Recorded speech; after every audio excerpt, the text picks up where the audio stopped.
Bonjour à tous et bienvenue dans ce tutoriel. Aujourd'hui, nous allons aborder une question que j'ai déjà abordée il y a très longtemps, c'est la question du gain staging ou du niveau d'entrée ou d'enregistrement.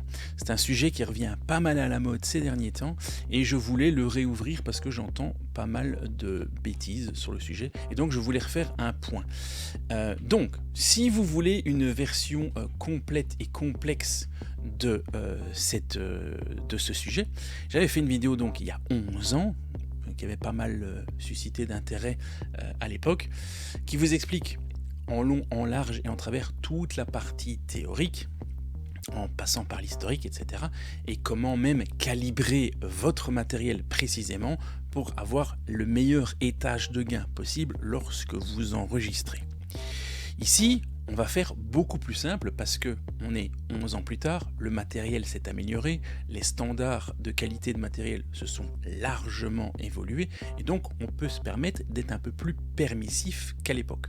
Et surtout aussi, bien parce que les infos que j'ai données dans cette vidéo et que d'autres tutomakers ont donné où on disait peu ou prou la même chose. Enfin, je me souviens, il y avait Fab Dupont qui avait fait une vidéo sur le sujet, d'autres youtubeurs aussi, et on disait en substance à peu près tous la même chose, et tout le monde disait un peu, suivait la même règle de base, c'est tout le monde était d'accord sur dire que les constructeurs avaient aligné le 0 VU analogique de base, donc les références qu'on connaissait dans le monde analogique, à savoir plus 4 dBU est égal à 1,23 volts est égal à 0 VU, eh bien, quand on mettait cette valeur en numérique, on avait une nouvelle valeur qui était de moins 18 dB FS. Mais la plupart des gens, en lisant cette règle, n'ont malheureusement pas compris que lorsqu'on parlait d'alignement, on parlait d'alignement sur une valeur quadratique, donc sur un niveau RMS et jamais un niveau pic. Or, ce faisant, au fur et à mesure des années, les gens s'échangeant les informations, ne regardant que les vidéos de façon partielle, il y a une espèce de loi maintenant qui s'est établie disant que lorsqu'on enregistre dans Reaper ou lorsqu'on utilise une Behringer X32 ou n'importe quelle console, il est formellement interdit de dépasser la valeur de moins 18 sur son crête-mètre. Or, c'est absolument pas que ça qu'on expliquait à l'époque dans nos tutoriels. On expliquait que le moins 18 dB FS était une valeur RMS et que votre Cubase ou votre Reaper ou le pic-mètre de votre console numérique vous affichait une valeur pic. Donc, appliquer la valeur qui devrait être RMS à un metteur pic n'a absolument aucun sens. Ce qui veut dire qu'au niveau crête, la seule règle à suivre, c'est de ne pas clipper. Voilà. Mais en gardant du headroom, etc., etc., etc. Et donc, si vous dépassez moins 18 dB FS sur Cubase ou sur Reaper ou sur une X32, ne vous inquiétez pas, vous n'allez pas mourir, personne ne va décéder. Mais cependant, quelle est finalement alors la bonne valeur pour enregistrer? Parce que si on frotte trop le zéro, on a quand même des risques, etc. Donc, comment est-ce qu'on fait pour bien faire? Parce que la plupart du temps, finalement, on n'a pas de vue-mètre. Maintenant, on travaille tous dans des ordinateurs ou sur des consoles numériques et on n'a que des crête-mètres. Donc, c'est quoi la bonne valeur? Eh bien, voici ma façon de faire maintenant que j'utilise depuis quelques années et je me pose plus beaucoup de questions. J'applique systématiquement cette règle, que je sois dans Reaper, dans Pro Tools, dans Cubase, sur une X32, sur une VX6, sur une Allen IS, sur une Digico. Peu importe, je suis en numérique, j'applique cette simple règle, je vous la présente tout de suite. Vous avez devant vous un mixeur, ici c'est celui de Reaper, ça pourrait être très bien celui d'une X32. Sur ce mixeur, vous avez des faders.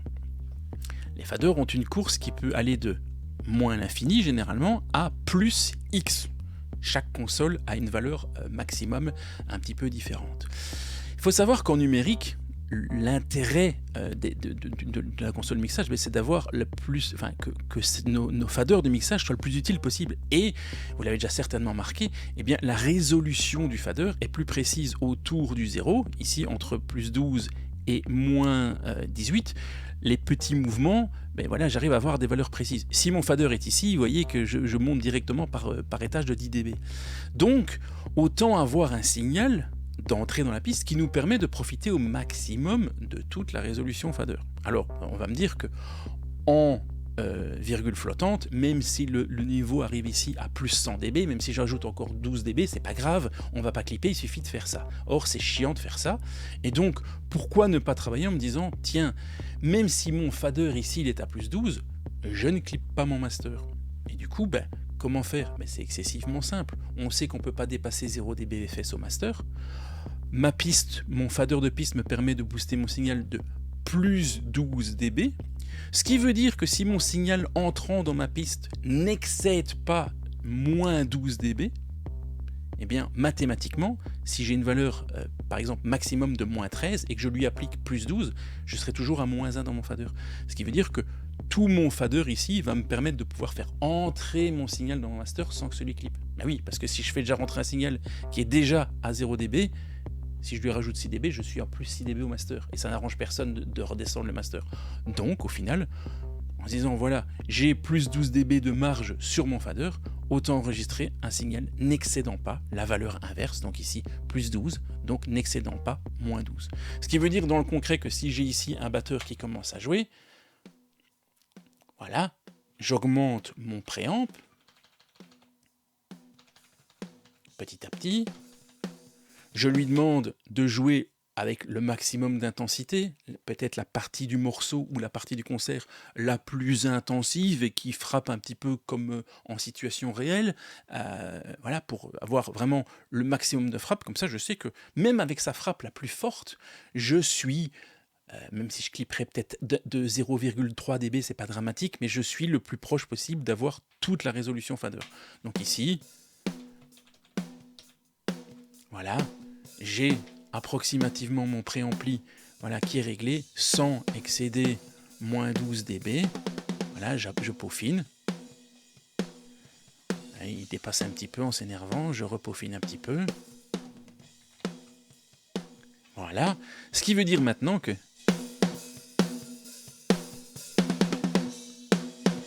même avec mon fader A+, je suis toujours tranquille au niveau de mon master. Et si j'enregistre, par exemple, une basse, eh bien j'applique la même logique.